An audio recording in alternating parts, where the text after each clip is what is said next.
Hello? It's a little dark in here. Well, that's better. Hey there.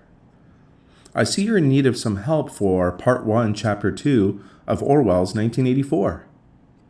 If you're here, watching me, you must already understand the basics of what Winston's world of Oceania is all about. That's great. Well, as you know, Chapter 1 ends with a knock at Winston's door. Thankfully, it's not the thought police, but rather his neighbor, Mrs. Parsons.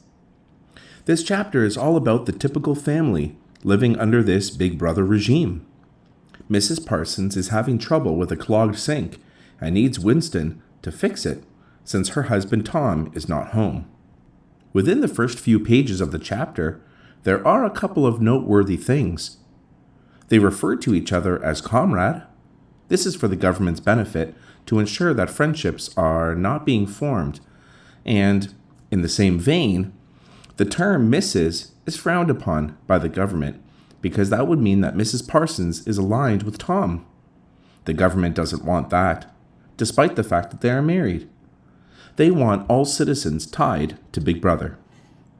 We are then introduced to our next significant character, and that's Tom Parsons. He is the perfect party member because he is the epitome of what Big Brother wants in their citizens. Let's have a closer look.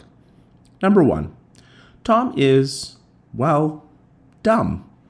He believes everything Big Brother says and cannot find fault with the government. Number 2, Tom is raising the perfect family. He has 2 children and is raising them to also support Big Brother. 3, Tom spends the majority of his time working or volunteering for the government. And 4, it states that even though he's 35 years old, he's recently been told to leave the Youth League, a government organization intended for children. Winston and Tom will finally converse in Chapter 5.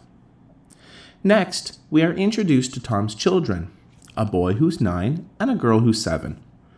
They truly are menacing children and meant to illustrate what the next generation of supportive citizens will sound like.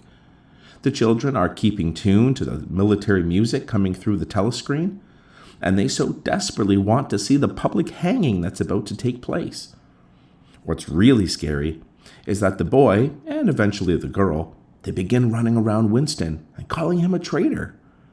Now, they're right in their accusations, but how do they know? When Winston leaves the apartment, the boy shoots Winston in the back of the neck with a toy pistol. This surprises Winston, as it actually pains him a little. The true takeaway from that scene is the look of helpless fright on Mrs. Parsons' face as she drags her son into the apartment. If she is scared of her own son, it begs the question as to whether Mrs. Parsons is as pro-government as we think. In the next section of the chapter, Winston remembers a dream that he once had of O'Brien. Winston dreams of himself walking through a dark room when he hears O'Brien whisper to him that they will meet in a place with no darkness. For someone like Winston, dreams mean a great deal to him. He is looking for any opportunity to find hope. So, Winston is hoping that this dream will one day come true. You should know that in this novel, Winston shares memories, dreams, and a nightmare. So, it's important to know the difference. I label this as dream number 1. In terms of our interpretation, this could be taken literally or metaphorically. Literally, perhaps Winston and O'Brien will simply meet in a place where there's lots of light. Metaphorically, perhaps it means that they will meet in a place where Winston will no longer be kept in the dark and be privy to information he didn't have before. Before the chapter ends, make note that an announcement is made that the chocolate rations will be reduced from 30 grams to 20 grams.